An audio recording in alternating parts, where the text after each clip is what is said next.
From Relay FM and live from Memphis, Tennessee, this is Connected, episode 104. Today's show is brought to you by Squarespace, FreshBooks, and Pingdom. My name is Mike Hurley, and I'm joined across the table by a man whose voice is not joining me, but he is here, Mr. Stephen Hackett. Hey, Mike. How are you? I'm very good. How are you? You sound so healthy today. I have a laryngitis, and so this is better than it was on Monday when y'all got here. I could only whisper, so I'm improving, but it's still pretty bad. Yeah, this is a good idea that we ran the show a little bit later on this week, because earlier this week there would have been no show. It would have just been me monologuing for 90 minutes. We were talking about, is it a Connected when it's only one host? Because Connected can happen if two of us are available. Yep. But if it's you and somebody else, it's a different podcast. Yeah, we joked about just splitting Upgrade in half, like recording for 2 hours, splitting it in half and putting them both out. But I'm glad we're here because today, August 18th, is the second anniversary / birthday of our company, Relay FM. So congratulations to you. Congratulations to you. Oh, thank you so much. You're so kind. And Google has helped us. They have helped us celebrate today by allowing us to use Google Docs again, because we can now ask the question and get the answer we need. Is Google Docs updated for split screen on iOS 9? It is. So we went back into this document yesterday to prepare our notes, and the last time we were in here was episode 77. And we're now 104. So we have stayed away for a while, and we are back. And I've got to say, I know it's taken them a long time. I'm still really annoyed about it, but I'm already more productive on my iPad because I can use Sheets and Docs split screen, especially Sheets, because we'd found things to replace Docs in some cases. We were talking about Paper last week. We spoke about Quip in the past. Mm-hmm. And there was even a chance that I was just going to start using collaborative Apple Notes at some point. Yeah. So we'd found things to replace that, but the stuff that we use Google Sheets for, like spreadsheet collaboration, there's nothing else. No, anything that there is, it's trying to be something else, right, like Airtable, which is really great for what Airtable does, but Airtable's more of a database than a spreadsheet, and we just needed stuff that we could keep running totals and lists of things that could be calculated, and there was really nothing else that could do it as well, so Google Sheets is now updated, and it makes me super happy. Me too. I'm already, honestly, within a day, I was more productive. Putting this document together today, we have an IFTTT action that searches hashtags. So we were using the Relay QA hashtags later on in the show today. We're going to be doing some question and answer about Relay FM because of our anniversary birthday. And I was able to have Sheets on one side, Docs on the other, and just very quickly copy and paste them. Mm-hmm. When I do that for Upgrade, because we do the Ask Upgrade every week, that we use that action as well. It searches the IFTTT, puts them into a sheet. I'm copying them, Alt-tabbing, pasting, Alt-tabbing, copying. It was just frustrating. It doesn't take that much longer to do, but it's just frustrating. And you do it several times a week. Yeah. So I'm just really happy that we got it now, so we can finally go back to it. Agreed. It's good news. It took a long time, but I got to hand it to him. It works pretty well. There's no, at least I haven't seen, maybe you have, any weirdness. Nope. Like some apps kind of get, like Instapaper does this, where if you change the width, the text doesn't reflow correctly, and they seem to have gotten it right. So. I feel like I know why it's taken them as long as it has, because they're using some custom UI and some custom engine to do a lot of this stuff. Yeah, no doubt. But I still don't forgive the fact that it's taken them a year to do it, because it's Google. They're one of the biggest companies in the world. You got people. They should have been able to put the engineering effort into this. But it's back again. And at least iOS 10 doesn't bring any features yet which are this important. Right. Fundamentally. So, hooray. I want to provide a correction and some follow-up about the Logitech case. I got the weights wrong. The Logitech case is 0.9 pounds, not 1.5 pounds. So it's a big difference. This actually brings it into slightly under the weight of the MacBook when you put the Logitech Create 9.7 with the iPad Pro. So it makes it just under. It's still heavier than I would like it to be. I don't know why I got these weights wrong. I actually think the Logitech website wasn't updated correctly because I copied and pasted the information. So I don't really, I don't know what to do. I think they actually put the weight of the bigger one. I think probably so. And it is bulky, so I've been using it a little bit on your iPad. It definitely adds more weight and thickness to the iPad than I want initially, but it's not as bad as I was afraid it would be, because that 12.9 one is so bulky. They've done a good job at it. It is no bigger than it really needs to be. Yep. And the keyboard, I mean, it's just amazing. So it's bulkier, it's heavier.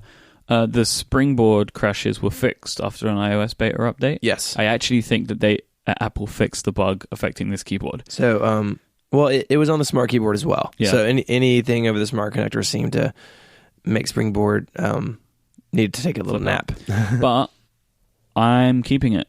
And I'm keeping my iPad in it all the time because I love this keyboard so much. I brought it with me on this trip, decided to give it a real good go, and the weight is a trade-off. It is less convenient and less portable because of this, but the keyboard is so fantastic, and the backlighting I absolutely love. So I'm going to keep it. Like, so on the plane I was reading, and I just popped it out of the case and just put the case down and was just holding the iPad in my hands, and it was fine. I've been watching video by having it just like sit in the keyboard orientation and just having it on my lap watching video. The thing is way more stable when on my lap, which is really good. And the keyboard is a joy to use, and I love all of the functions keys. I love that I have brightness. I love that I have volume controls and all that stuff just on there. I really love it. But whilst we're on keyboards, I actually have one more keyboard thing to talk about. Okay. Which is the Razer mechanical keyboard. Yes. So we spoke about this weeks ago. Correct. Austin Evans, the YouTuber whose video we linked to previously, he sent me his because he didn't want it. And he heard us talk about it, and he decided to send it to me. And I hate it so much. I hate this product. I have no other way to say it. It's huge. Everything's way too big, like, because it's like a huge laptop. Like, it feels bigger than like a 13-inch MacBook Pro for some reason. Like, it's just huge. I can't comfortably use it on my lap because you have the big base of the keyboard, and then like the stand comes off the end. So when I put it on my lap, the stand is hanging over my knees, which is not good. You need so much space for it. I think the keys are horrible. Like, I don't know if maybe I don't know what mechanical keys are supposed to feel like, but these feel spongy to me. My guess is that they set out to make the world's thinnest mechanical keyboard in name, and maybe it's so thin you're not getting a lot of the benefits of an actual mechanical keyboard, like what Jason types on. You got springs and buckles and metal, and this thing seems to be trading some of that away. And I haven't typed on it. You didn't bring it. No. You would need another suitcase to bring it. It sounds like it's so big.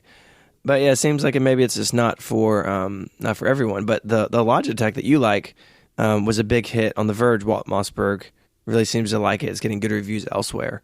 So it seems like if you don't want this smart keyboard, which is polarizing to a degree, right? It's using those stainless steel dome caps. It's covered in fabric. It's kind of weird. If that's a little too far away from what you want, it really sounds like the Logitech is the way to go at this point. Yeah, I completely agree. Like, this Razer one is crazy. And I know there are different products, different devices, but I think that probably even the Logitech Create for 12.9 would be better. Like, I even felt like the keys don't feel even. Like, when I press them, they seem to, like, move down one side more than the other. I'm sure that's fine. And the stand that's on the back, the little kickstand, it doesn't sit flush to the case. It like is angled off the case, which is just terrible. Yeah. The open keyboard button is where the right arrow key should be. So every time I press the right key, what I think is going to be the right keyboard button, the software keyboard pops up. Everything is terrible about this product. I hate it. So, but thanks, Austin, for sending me it. Now I don't know what to do with it. So up next today, let's address a question from Max. So Max wrote in and said, I wonder, how do you store important private documents like bank statements on your iPads and iOS devices?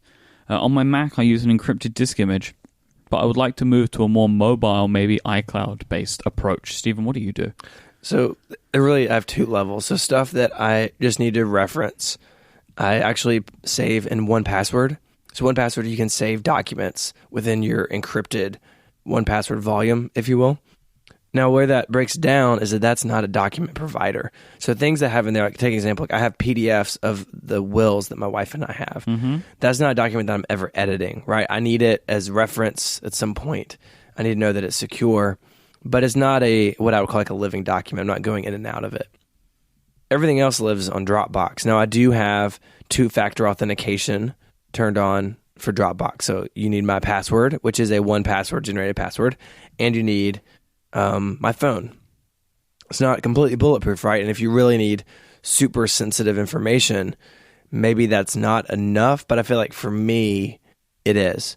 And so I don't know, maybe Max's stuff is more sensitive than mine is, and he's not willing to use Dropbox or iCloud like that. As far as I know, and if the listeners know of something, please get in touch because we want to help Max out. As far as I know from looking around, there's not really anything on iOS like what he's doing on the Mac, where you have an encrypted disk image that once you eject the volume, it's just a bundle and no one can get into it. So I don't really know the answer, but for me, 1Password for like static storage of, like I have scans of our passports in there, that sort of stuff. Mm-hmm. And then Dropbox with two-factor authentication feels like enough for me at least. I don't do anything like this. Like I either keep stuff in Dropbox, which is secured by my thumbprint, and on iOS, like a 4-digit passcode, which is amazing. Yeah. Or it's being saved in 1Password. But outside of that, I don't really have anything special that I'm doing. But to be honest, I don't really keep a lot of that type of stuff on anything. Sure. My bank statements are held at my bank. Yeah, so you're not downloading a lot of that locally to carry around.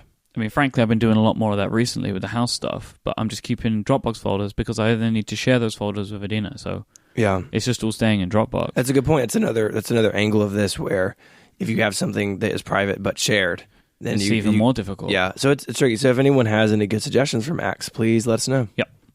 All right, let's take a break and thank our first sponsor for this week, and that is Squarespace.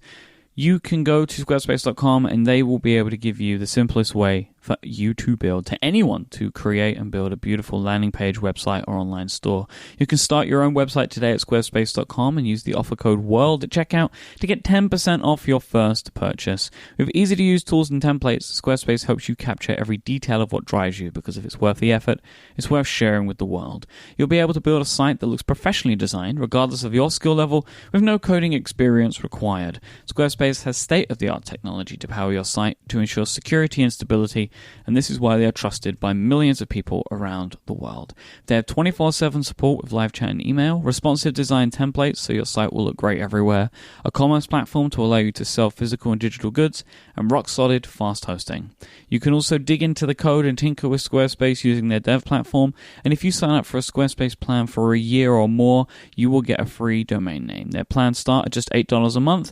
You can sign up for a free trial with no credit card today and build your own website at squarespace.com. Then when you decide to sign up, use the offer code WORLD at checkout. You'll get 10% off your first purchase and show your support for Connected. Thank you to Squarespace for their continued support of this show and Relay FM. All right, so there has been a whole slew of rumors about the next iPhone over the last couple of weeks, and whilst we know this stuff, it's all rumor, it's all conjecture, there are a couple of things in here that are interesting enough that I wanted to touch on them today. The main one being a blue iPhone. Now, I've never heard of iPhone in Canada. I've never heard of this site before, but they purport to have a blue iPhone. I think this is the Plus model. It looks like the bigger model because it's got the dual camera setup. And they have it in a bunch of arrangements. Now, they've taken a bunch of photos of it. It looks like it's working. It looks like it's set to Chinese or something at the moment in the shots that they've taken. It shows the phone looking in all of the ways that we expected. The antenna lines are where the leaks have expected. The double grill with no headphone jack is what we expected. And then the kind of the layout for the dual camera is matching a lot of the case leaks that we've seen. So let's just assume this is real for the sake of this discussion. Okay. What do you think of the blue iPhone? I like the blue a lot. We've spoken a lot over time about having options in the iPhone line. Jason has talked a lot about this as well, that for a long time it was just black or silver, and then they added gold, and now they've added rose gold. And so to have a fifth option, we're getting to a point where if this is true, there actually are a lot of options and colors for the iPhone. As far as this particular phone, I really like this blue, and I think it would be nice to offset the gold and rose gold with something a little bit darker. Again, like this has the black cover glass on the front, which I like. I don't care for the white glass above and below the screen. I think I'm in the minority there.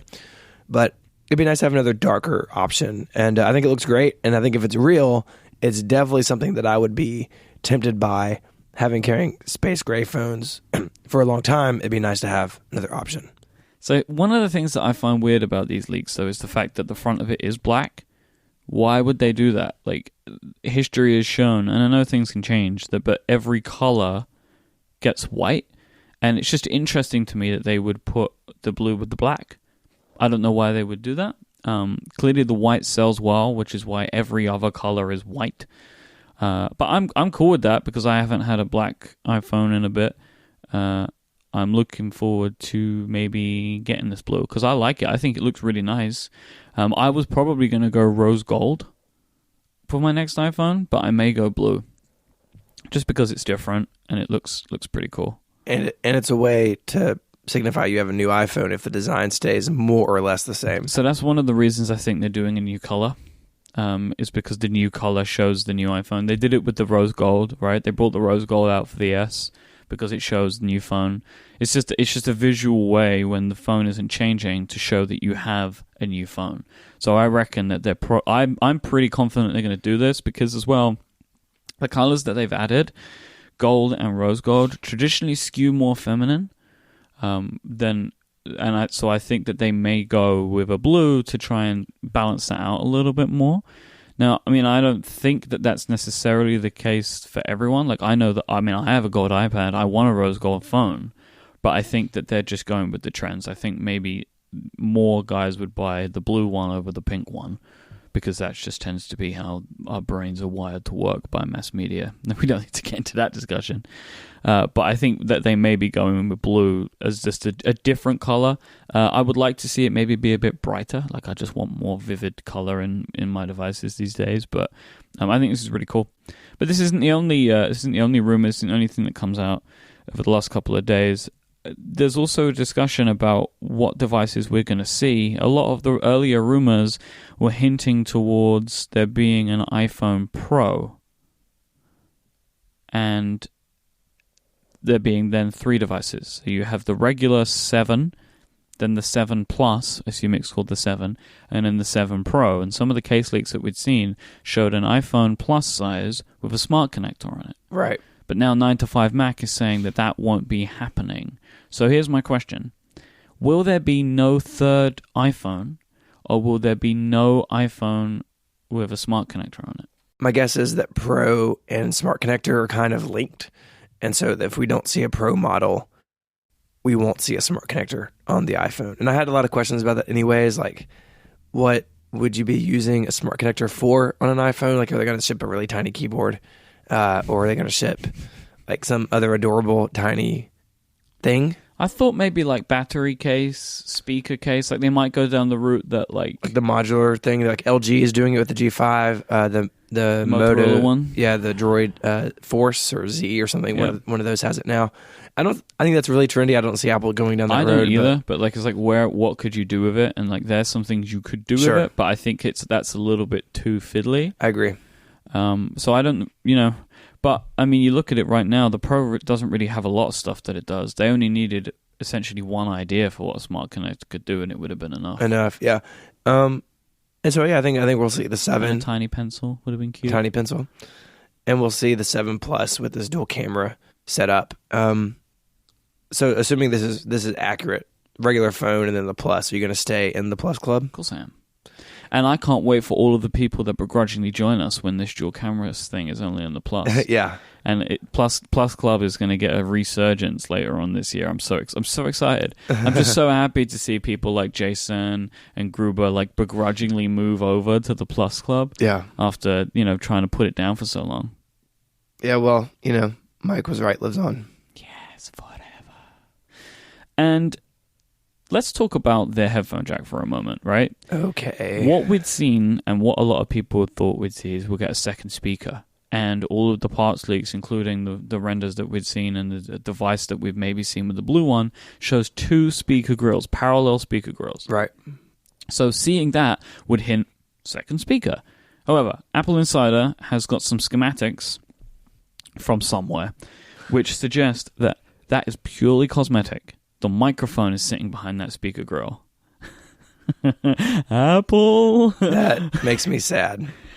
I am now firmly in the camp of believing that they are removing the headphone jack now because the next phone that they're going to be working on, this iPhone 10-year anniversary iPhone, is going to be the one with a brand new design. It might go the route that John Gruber spoke about with the edge-to-edge, all glass, right?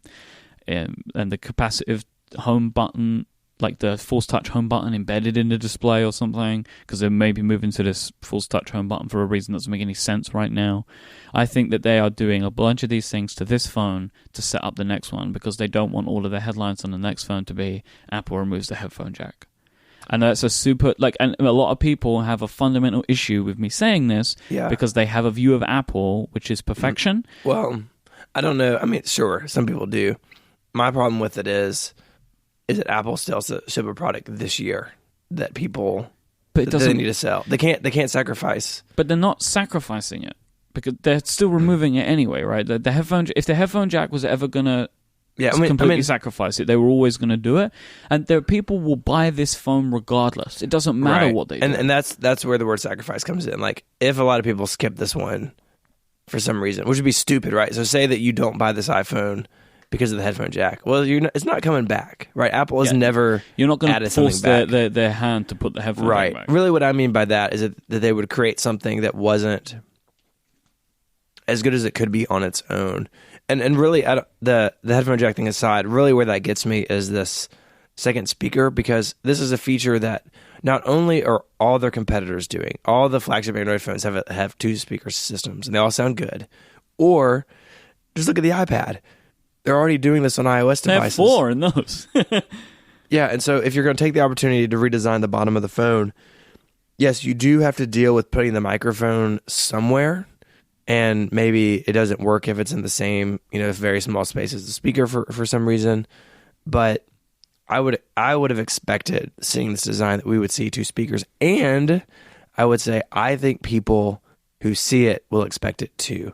And so, if you go back to the original iPhone design and all the way up through, I think, the 5, or whenever they changed it, for a long time, the bottom of the phone was symmetrical. You had the input, the 30-pin dot connector, and you had a grill on either side. And a lot of people assumed both were speakers because it looked that way. And now they're going to go back to that, and they're still not going to be doing it. It's a little frustrating.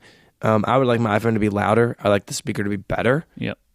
I, like a lot of people, I think like you, use just the iPhone speaker to listen to podcasts a bunch. Well, I use the iPad speakers now because they're so good. Yeah. But it'd be nice if the iPhone could be better, and it seems like it's not going to be this time around. That's a little disappointing. But so I don't think they're going to stand on stage and say there's a second speaker, right? I don't think that they're going to say they've added a second speaker. I don't think they're going to lie. But I think they're creating a design that is deceptive and is deceptive on purpose. A little bit. And I think that if there was a second speaker, they'd make a big deal out of it. Yeah. But there won't be. There won't be. But it's just a shame. I mean, it's just a shame, I think. And I think one of the things that we're going to feel about this iPhone is that it's a shame, I think, will be something that we'll mention a bunch. Like, it's a shame that it doesn't have a new design. It's a shame that they've taken the headphone jack away. But I think if the camera is as good as it probably could be, I think that could be awesome. Yeah, I think that it will be a period of adjustment for people. And, for me personally, the only time I really use the headphone jack is while I work out. And even in that scenario, my Bluetooth earbuds, which I own a pair, would be better. I just never remember to take them or charge them or anything. But for a lot of people who are using it in their cars, hardwired in, there's going to be an adjustment, or you got to buy a dongle to go from Lightning to 3.5 millimeter. There will be adjustment period. I think that it's a little early. Like, if you look when they dropped things like the floppy drive or the optical drive, they had really with the optical drive, in particular with the MacBook Air, they had a really good case for, hey, we don't have to back up to DVDs. We have Time Machine. You don't need to watch movies on a disc. You can get them from iTunes. You can rent them from iTunes. It was in the same keynote. I don't know what that story is with the headphone jack. Bluetooth. But it's not. I don't think that's as good as a reason. No, it's not. But that's going to be the reason. So, like, this is the thing. Like, what the story you've painted is like the way the presentation will go. But the implicit part in what you're saying is there was a good reason for it. But I don't think Bluetooth is, and I'm not alone in this, Bluetooth just isn't a good enough reason. So, like, I will not switch to Bluetooth headphones until, like, the only route that I see myself switching to Bluetooth headphones is if I could get a pair of Bluetooth headphones that do quick charging via the Lightning port on my phone. Because if I have Bluetooth headphones, I have battery anxiety constantly.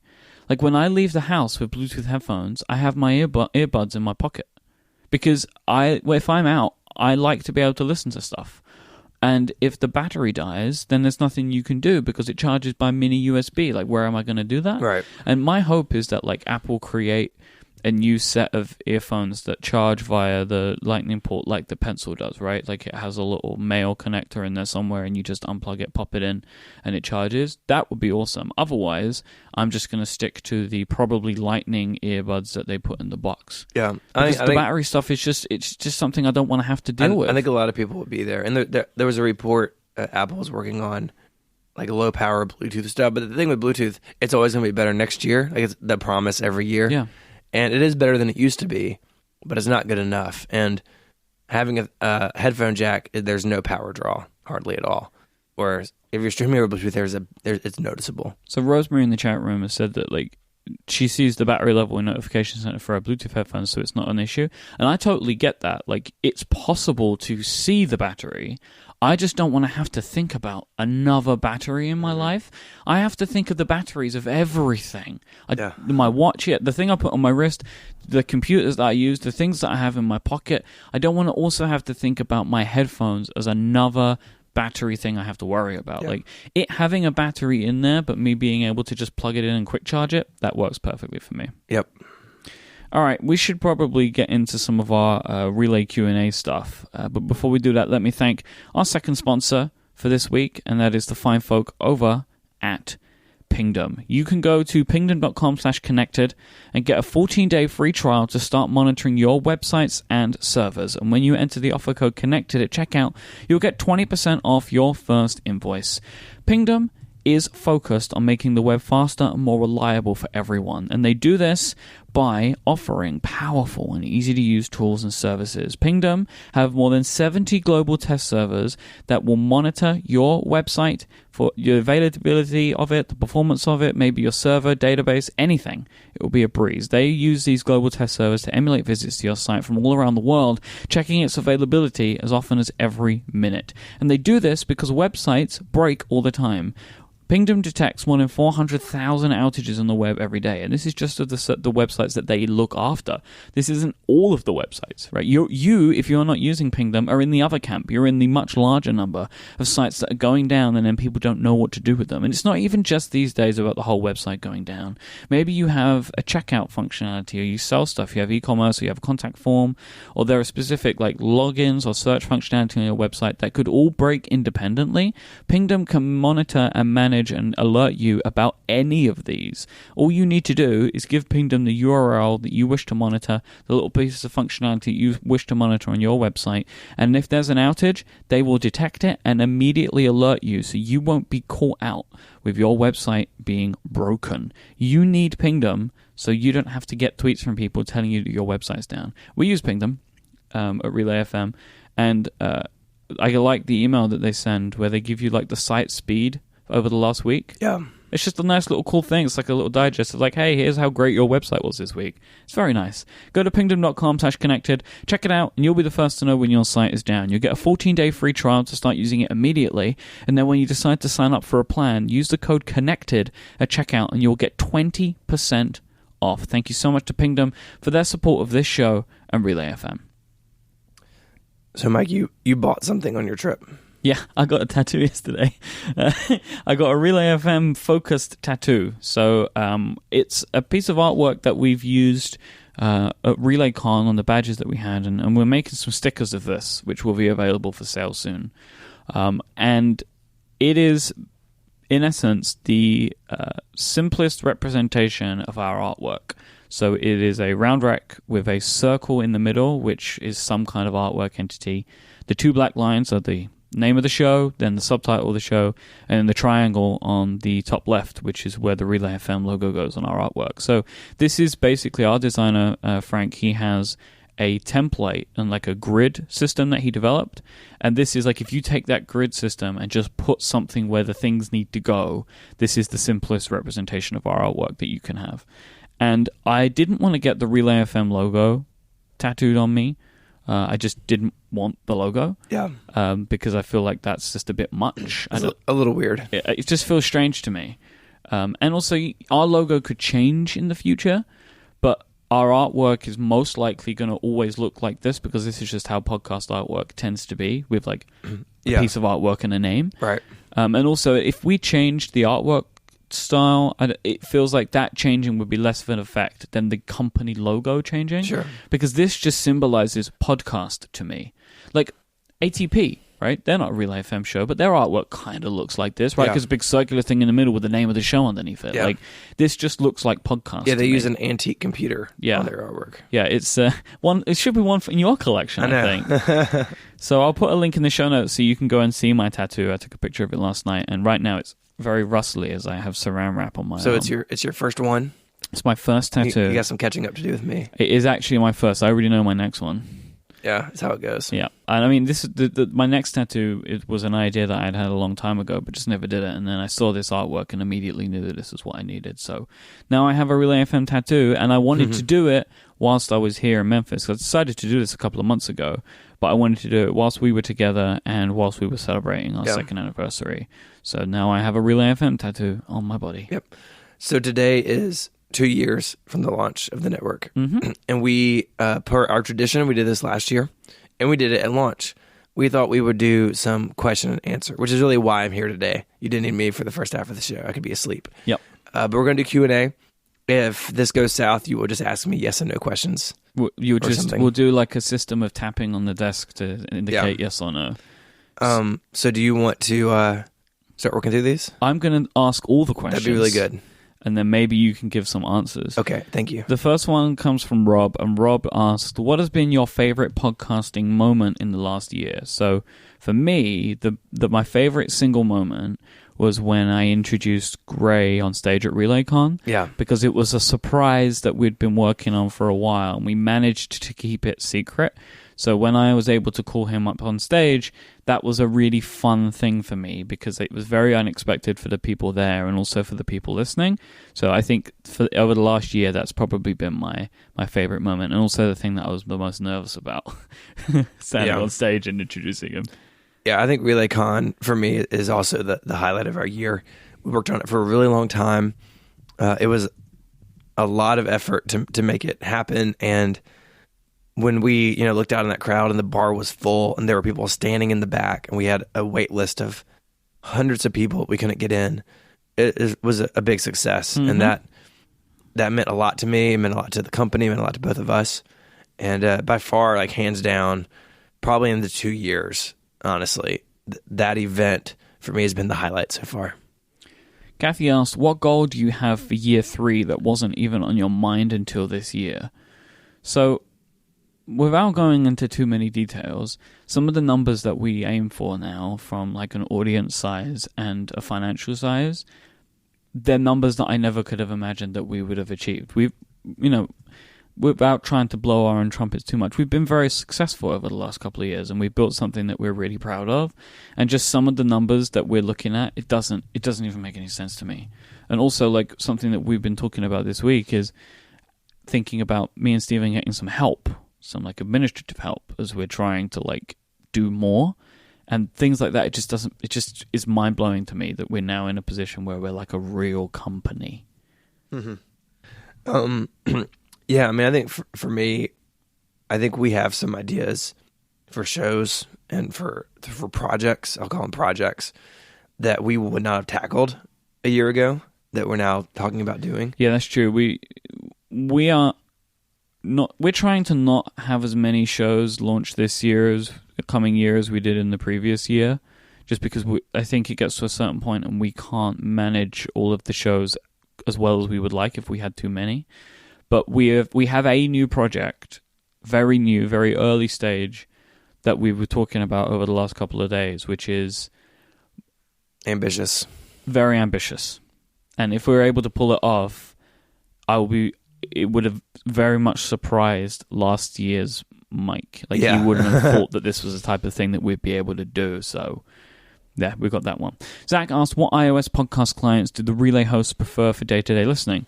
I use Overcast. I know you use Overcast. I think on the whole, it's split between Overcast and Pocket Casts for everybody on the network. I'm hoping Castro starts to bump in there.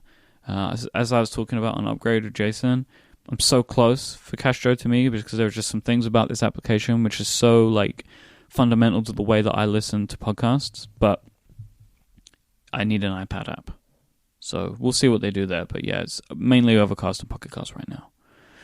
Parker wanted to know how we first met. This is probably a story we've told a few times. And online dating. Yep. Over history, I feel like I don't really remember it as well anymore. But I know that... I mean, I know. Okay. I don't remember. Yeah, so... You interviewed me on the Bro Show. So I reached out to you then to ask you to be on my first podcast. Yeah. And we talked about the iPad and we stayed in touch. I think we hit it off really well in the air. Yeah, and then you were writing for a website at the time that I started doing some app reviews for as well. Yeah. And we were co-workers. We went from there. We did our first show together on Genius, which we've now brought back. If you're not listening to, shame on you. Mm-hmm. And then we did the 512 podcast, which is the precursor to the prompt. And we just went from there. So it started with an interview, and now we have a company together. That's how these things go, kids. Watch out when you're doing those interviews, because you might end up tied to someone for the rest of your life. Next up, from Danny. Danny asked, do any of you use Marco's fancy file matching tool? So this is something he's been speaking about on ATP a bunch. The tool that he uses to take WAV files and match them up to affect drift. I don't do it because I can't use command line stuff properly. I use it a little bit if I run into trouble, but most of the time the stuff I'm editing, I only edit Live Behind the Scenes. I only edit currently Ungenius and Liftoff, and they're both short, and they're both only 2 people, so generally I can do it manually and I'm fine. So a couple people just mentioned in chat room, did we say that Federico wasn't here today? I don't think we did. Federico's at the beach. Yeah, he's on summer vacation right now. I think he's writing his iOS review in the sand. So this year, this is a special feature for local Club Mac Stories members. You just go read his review. It's being written on a beach. He's writing it with a stick in the sand, so... That's going to be nice. That seems like not a good way to back up your text. It's fine. Don't worry about it. He's taking drone photos of it. Yeah, so Federico's on holidays, so it's just the 2 of us today. Sorry, Federico. Kate wanted to know, what has the experience of running Relay been like compared to what you expected when you started? So this morning, me and Stephen were being a little misty-eyed, and we were talking about the day before we launched. So the day before we launched, we had like a letter that we published at relay.fm. Week before. And it kind of just said, because we hadn't spoken about what we were doing. When we left 5x5, we just went quiet for a bit to get this stuff ready. And then about a month later, we published this website, which had just this open letter on it. And it kind of said who we were and what we were doing. What we were looking to try and achieve with Relay FM, and then it listed the shows, and it was Analog, which was the first new show, Connected, Virtual, Inquisitive, and The Pen Addict. They were our 5 shows. So that's the thing that I can't believe now, is we have like 25 nearly. So we have 5 times the amount of shows, many more hosts than that, maybe 6 or 7 times the amount of hosts, if not more. And it's kind of a daunting thing to think about now if I was to go back then and tell myself that. Like, we're able to manage it pretty nicely now because we're in the flow of things and we're in the groove. But it's a funny thing to think back to the 5 that we started with, and that being like an impossible number and the size of a company. And now we have over 20. I think the big change in experience is that we are both now doing it as our jobs. And where when we started Relay, we both had 9-to-5 jobs, and we were doing it after work in the evenings, on weekends, and now, as of a year ago, we're both in it full time, and that's been a huge change. And because of that, we've been able to grow it the way we have. If we were still having 9-to-5 jobs, there's no way Relay would have 25 podcasts. So the funny thing is, though, like, I never had a doubt in my mind that it would be my job one day. Like, this would do it. Like, I was convinced. Otherwise, I would never have done this. Like, if I didn't think that this was going to be the thing, we would have never have started it. And I know that, like, it was difficult, and I didn't know when it was going to happen, but I really believed we could do it. But it happened much quicker for both of us than I expected. Mm-hmm. I thought it was going to be a couple of years, but I was convinced that this would be the path for both of us. Yep, same. Oz asked, if you could have any guest in the world for any show on your network, who would it be and why? Do you have one? I was thinking you might have someone space-related or something. I mean, I have some dreams for particular shows. So, like, it'd be fun to have some astronauts like Tim Peake or, Chris Hadfield. Chris Hadfield on Liftoff. That'd be a lot of fun. On this show, it would be really daunting, but it would be fun to talk to an Apple executive. Not that we would get anything, amazing out of them, but it would be a real honor, and it would be like a real, like, holy cow type moment. But, I don't hang my hat on any of those things. I'm proud of everything we do now. Like, I don't consider having something like that on a show like an actual goal. Like, it would be amazing, but it's not something I strive for. I mean, there are certain Apple executives, of course, we'd love to talk to. Mine would be Ive. To speak to Jonathan Ive. Yeah. Sir Jonathan Ive. I'll put that in there. Yep. And then maybe somebody like Stephen Fry, is someone I've always wished that I could talk to. And also for me, Adam Savage. They kind of... Yeah. They're like the people that... I'll second you on Adam Savage. If I could talk to Adam Savage, Stephen Fry, and Johnny Ive, I'd be pretty happy. There you go. So, as a company, we tried our best to make money. Some of that is through sponsorship, which we do. Some of that is through membership, which we'll talk about later. But one of the things we have to do with all of that is send our invoices, and we use FreshBooks for that, and they are our sponsor for this week. Nice. It's a good segue, right? It's good. FreshBooks are on the mission to help small business owners save time and avoid the stress that comes in running their businesses, and we can completely attest to the fact that they do this every single week. I am happy that I use FreshBooks because their invoicing is so pain-free.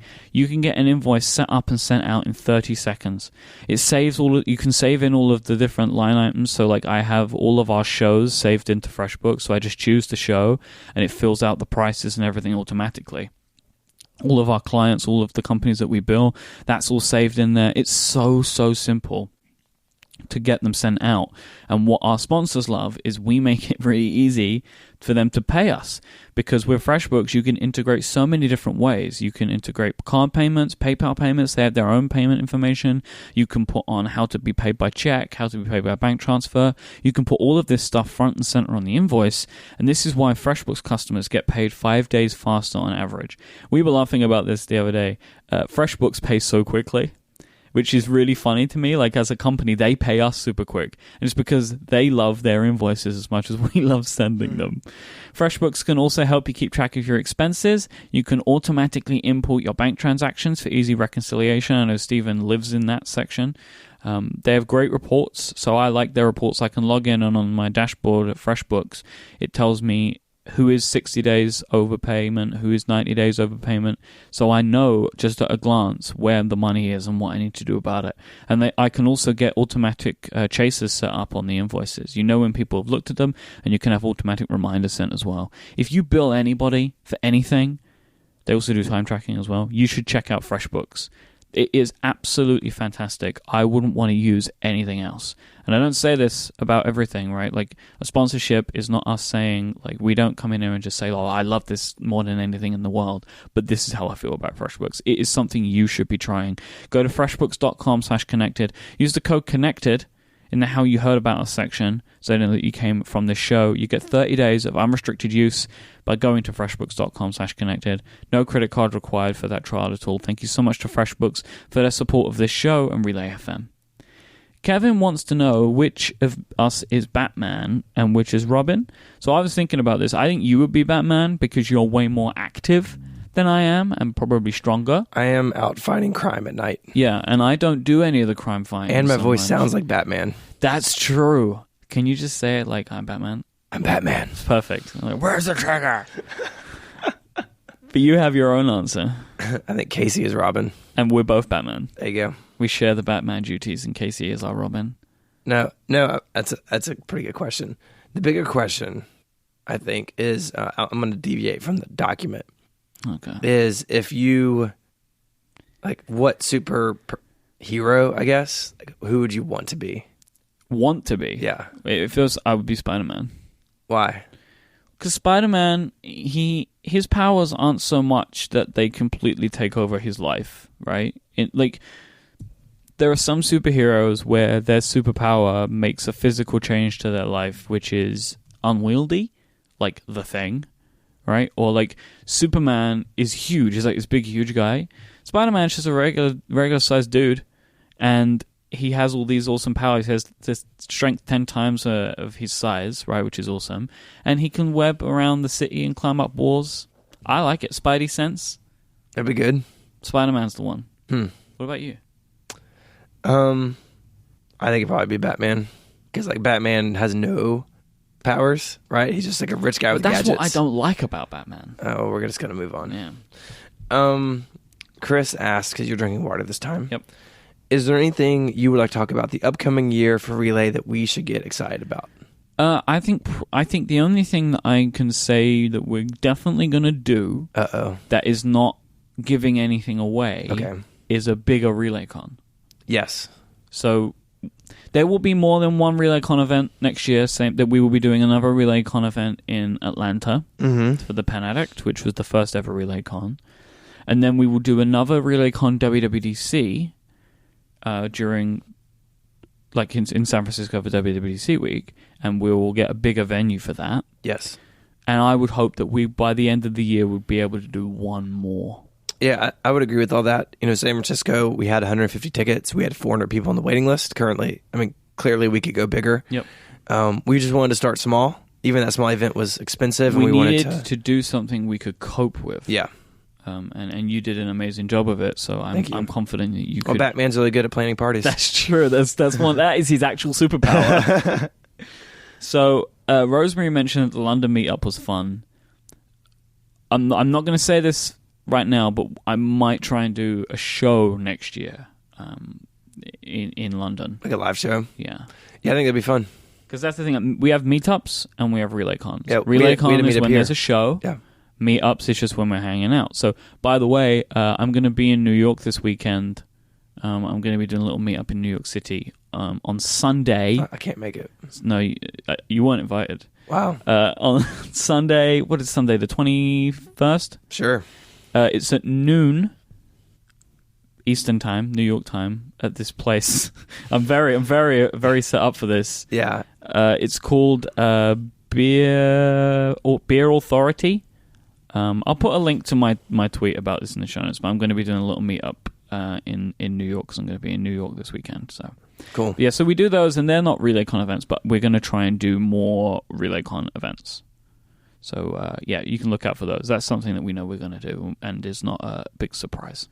Walker asked, when you set metrics for a new show or goals, do you set goals for downloads or sponsors, or like for sponsor code uses or something else? So when we have a new show, we don't set goals. We don't say to the hosts, you have to hit 20,000 downloads for this show to exist, because there are many reasons to have a show. Not all of them are audience size. Not all of them are topic. There's many reasons, and a lot of the time for us, it's like if it feels right and we can handle a new show of that type, or if it's a topic area we want to go into. So we don't set goals. We have metrics for each show that we consider to be a success for that show. Like the level of which the Pen Addict is successful within its field is maybe greater than this show, even though the audience is smaller. Because if you think about the amount of people that there are that love pens, and then the amount of people that love pens that understand technology enough to want to listen to a podcast about it, we've probably got the majority of that audience. Yeah. Where whilst this show is a success, we don't have the majority of the technology audience. Right.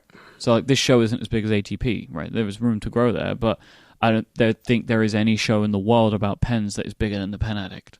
So different shows have different goals depending on that show. So we don't have a specific metric that we set. Is that fair? I think so, yeah. Graham asked, what is the most terrifying and most exciting relay-related moment in the past year? 100% RelayCon is all of those things. RelayCon San Francisco, I was terrified about everything, 100% of the time. But it was also one of the greatest moments of my life. Like that whole thing, doing all of that, it was just fantastic. So, yeah, I think past RelayCon, I guess it's longer than a year now, but when we launched shows like Mac Power Users or like the summer pilots that became Cortex and Rec Diffs, like those are all big moments as well. Yep. You know, could we bringing Jeff to the network with Presentable is another one for me. Yeah, Jeffrey Veen is such a renowned person in his field in design. Having Jeff as part of the network has been a really, really great thing for me the past year as well. As a new show. I mean, I love all of our shows. But we're able to, with Presentable, break into some new kind of worlds, and it's really renowned within the design world. Like some of the people that he talks to, like executives at Facebook and Spotify, somebody who works in the Hillary Clinton campaign. Yeah, it's an amazing guest list. Yeah, it's a totally different type of show. Somebody said that it has a different feel, which it does. It does have a different feel, and that's completely on Jeff. Is naturally very, very good at this, and if you're not listening to Presentable, you should check it out, because even if design isn't your thing so much, they're just fascinating discussions. So that's been another cool thing for me this year. I can't think what other shows have we launched this year. I mean, Free Agents is really good. You should go check out Free Agents. That's a new show. Canvas is another great addition. Disruption was the rebrand from Isometric. My word, is Less Than or Equal this year? I feel like it's been the last year. Yeah. That's a great show that we're happy to have that on the network and have a lean. Remaster was the rebrand from Virtual. Thoroughly Considered. Congratulations to Studio Neat guys on the Glyph Kickstarter. Top 4. And Under the Radar. Yeah, they're both Under the Radar is coming up on a year. Yep. Yeah, it's been crazy. I think we doubled this year. Yeah, just about. That's not going to happen next year. It can't. Yeah, agreed. It can't. It's not that we wouldn't want to. We just can't. There's no way we could be able to handle that. So, yeah, I'm really happy. I love all the shows that we've added in the last year. I think we have, I mean, as you would like to assume from making it bigger, but we have a very, I think, impressive, stable roster of shows and hosts right now. Which actually brings me to a great question from Yasmin, who's one of the hosts of Material. Yasmin is great to ask this type of question, and I'm pleased that she did. What things are you doing to ensure your network is diverse and goes beyond white men talking about Apple? So, there's a couple of things here I want to address. The Apple part of it, that is just where our network centers. And we have shows that break outside of Apple. I think now we definitely have more shows that are focused on other things other than Apple technology. Right. But one of the things, the perceptions of people is that the people that talk about whatever it is they're talking about, they tend to be focused more in the Apple world. Like Reconcilable Differences has John Siracusa on it. Yep. Top 4 has Marco on it. Yeah. But Marco and Tiff never talk about Apple stuff. Right. So there is a perception, and that is just about changing the host that we have. But there's also something to be said for fitting within a topic area, right? It's like Material has somebody who is a prominent iOS developer and a prominent iOS commentator. As you know, so Russell and Andy are both still prominent in the Apple world as well as in the Google world. So that we're within that area. I'm not too fussed about really trying to break outside of that, but there are more important things in Yasmin's question for me, like the diversity part and the white and the men part. So I think that we have made some really great strides from a gender perspective. We're not where we would like to be. We would like to be 50-50 or as close to 50-50 as we can be. But I think that, I'm going to say this, I believe that Relay FM is better than the tech podcast industry as a whole at gender diversity. Yeah. But there's still more that we want to do to try and get to our goal. We have been at 50-50, and then it's diverged from that, and then we're trying to get back closer to that again. So one of the things that we do, and we're doing it now more than ever, is when we have new shows in the works, we are looking at every decision that we make into how it will affect our diversity balance. So we were talking about, we had a new show that we were working on, a new idea. This will have one host, most likely, and then maybe some contributors to it. So we would want the contributors to be diverse. And also, if we bring this person in, and we have them do this show, how will it affect our diversity balance? And what other changes do we need to make to the network to then balance that out? So right now, we have a show in the works that I'm going to be a part of, where we're bringing in one new female host, and my other co-host will be female as well. So that's I Love to Test, which we've spoken about, and there's been a pilot of that show. So that is bringing a new woman to the network and also making one new show that has 2 female hosts. So that's something that we're excited about.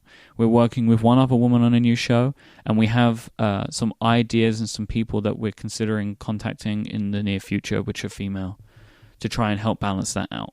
We then have to start thinking more about our racial diversity, but right now we're focusing on gender because it's the thing that we can affect easiest, quickest. So it's hard. It's really hard to find the balance because we need to balance what we feel is right and what we know we can make money with and the audience and the people that we're bringing in. Because frankly, in our world of technology, there are more men than women. And so this is something we have to try our best to surface new talent, leverage people that have great audiences so we can build shows around them. And we're trying to balance it that way. So it's super difficult. I hope that when you hear this, you can hear how much we struggle with it and how important it is to us. And I hope that when you hear me talk about these things, you can see how important we do genuinely feel it is and how we believe that we have a part to play to try and make it better. Yeah, absolutely. And we didn't get it right at launch. No, it took us some time. And looking back, that was wrong on our part. And we continue to strive to Thankfully, to the fight that. world is different now in technology, and this stuff is highlighted more. And it is through having people like Yasmin on the network who do hold us to task. And whilst that is difficult, it's something that I am very thankful that we have people in our roster of hosts that look out for this stuff with us and suggest it. I mean, that's how we run as a company. We love everybody to be involved and to give their opinions. And it's important to us that we try and make the best we can with that. So thank you for that question, Yasmin, and I hope that there is a suitable answer in there. Justin asked, how do you keep shows from getting stale or repetitive? And Justin then complimented us that we do a great job with this. I don't think there's a magic formula. I think it's about feeling it. So you've got to be happy with what you're making, and if you're happy with what you're making, then you're probably doing something to try and keep it fresh. That's kind of how I feel about that. I would add to that a lot of our shows, like this show, Connected, has really moved from a tech news show to a tech news show driven by personality. And so people come to Connected to hear the news and to hear what's going on, but also to hear our take on it and to hear the interplay between the three of us who have been doing the show for a long time together, who are all really close. And that in and of itself helps a show stay fresh, because as our friendship evolves and as things come up in life, and as you went independent and I went independent and Federico has taken on iOS reviews, like the way we frame things in the show has changed. And that has just allowed us to evolve the show sort of without any like direct manipulation of what's going on. It's just life has evolved, and so the show has evolved. The Release Notes Twitter account of the Podcasting Conference asked, as a Release Notes veteran, what is Myke's advice for Stephen as he prepares for his talk? So very recently, Stephen was announced as a speaker at the Release Notes Conference, which I spoke at last year. Hopefully I sound better. I just want to say I keynoted. I'm just saying. Just saying. Look at me. Look at me. My advice to you, Stephen, would be, and this is to anybody who's giving any talks, and this will also be for you, Kathy, because Kathy, Mrs. Soup in the chat room, is going to be speaking at all conferences. Which is super awesome. Which I'm very excited about.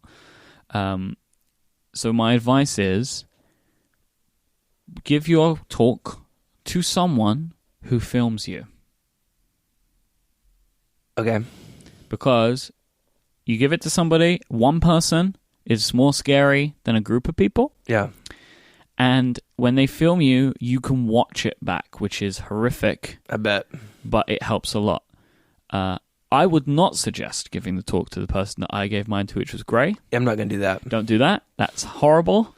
Very useful, but horrible. Yeah. So I say find somebody you trust. Somebody you trust that you know will give you honest feedback. Right. He's not going to candy coat it if you're not very good. That's why Gray was the right person for me, because Yeah. I trusted that he would tell me if it sucked. He will.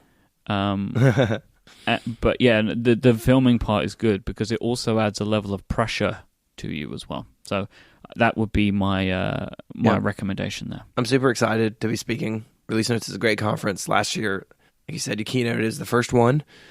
It was the smoothest first conference or event I've ever been to. You would never know that it was their first time. It was amazing. They looked after me. They looked after everyone that was there. Yep. They had some really great ideas. I am very sad that I can't make it, but it's just a bad time for me on the calendar. But if you haven't got a ticket to Release Notes, you should go. Come hang out. It's good for app developers, but it's also good for anybody that has their own business. I learned some extremely valuable things that week. Me too. That are staying with me today, just from people that are very smart to talk about their business. And just to say, we mentioned Stephen is going there, but Stephen isn't the only Relay FM host that's going to be talking at Release Notes. Christina Warren of Rocket will be there. David Sparks of Free Agents and Mac Power Users will be there as well. So, as well as some other great folk who are talking at the conference. Yeah. It's nice too to go to some of these smaller events, so like OOL, Release Notes, XOXO, CocoaConf, Yosemite. These events are really nice because WWDC is so busy, and if you're It's a different thing. and if you're a developer, you are in sessions, and these conferences give you a chance to meet people and to talk to people outside of a regimented schedule. It's like Release Notes and XO and all these things have downtime built into the schedule, and you're supposed to mingle and meet with people. And the people that I met at Release Notes, people I met at XO last year who I'd only known from afar, like on Twitter or something, and you get to know them over a weekend at a conference, and you leave as friends. And that's really cool, and that's what I'm looking forward to with Release Notes, is hanging out with some people and meeting new people. And our final question this week comes from Jimmy, and Jimmy asked, how big do you see Relay FM in 2 years? I have literally no idea anymore. We're bigger now than I thought we would be in 2 years, so I'm with you that I don't really know. Like Mike said, I don't think we're going to be doubling again as far as the number of shows, but I do think, and we said this last year, and we've been doing it, pushing into other topic areas. So we've got Liftoff, which is about space. We had a material a while ago now, but breaking out of that mold has been important to us, and we will continue to do that, to move away from just covering Apple and even consumer technology on the whole. I think we're going to start adding things to that, and that's exciting to me. And so I think for me, I don't think about relay size anymore, about the number of shows or the number of hosts, but the number of like topic areas or communities that Relay is a part of. And for me, I think that will continue to grow. Oh, Lucas just asked in the chat room. Really, the last question. I was hoping someone would ask this. How do we come up with the name? It was terrible. There was multiple days of fighting trying to come up with names. And we were together for part of it, Yep. and then you went home, and it continued. Still couldn't come up with one that we both liked, and was available domain-wise. Right. And I couldn't remember how we landed on Relay FM until recently, when our designer Frank he reminded me that it was his suggestion. Relay FM was his idea, because we were so stuck at that point that we asked for his help, and he came up with the name Relay FM because it fit the things that we were looking for: audio-based, technology-based. There are answers in both.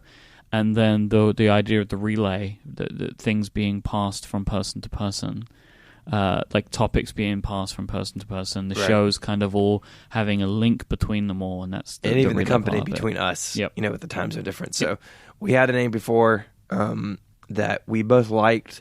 In hindsight, it would have been limiting. I'm glad we didn't do it.